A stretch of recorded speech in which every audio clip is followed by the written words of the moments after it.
گذر کن دمی سمت سوی قبور، ز دنیای خود لحظه‌ای کن عبور، ببین وضع حال هزاران نفر، افتاده هر کس به ژرفای گور، افتاده هر کس به ژرفای گور. همان مردمانی که با ما بودند، همه اکنون چه شد آن همه شأن و شور، همه ساکت و سرد و یک سر خموش، نه بانگ و خروشی همه صوت و کور، نه بانگ و خروشی همه صوت و کور.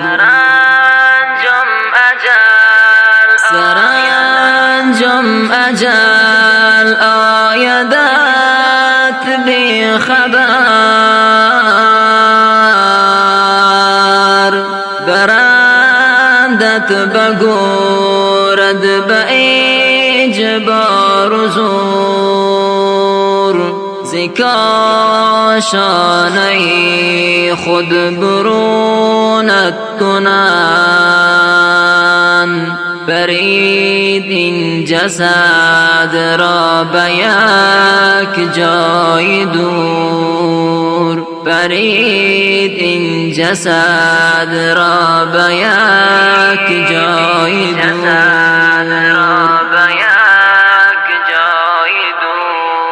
گذر کن دمی سمت سوی قبور،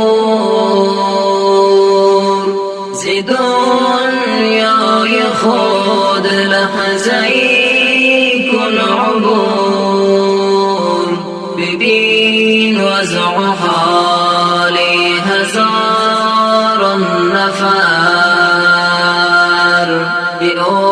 افتاده هر کس به ژرفای گور، افتاده هر کس به ژرفای گور.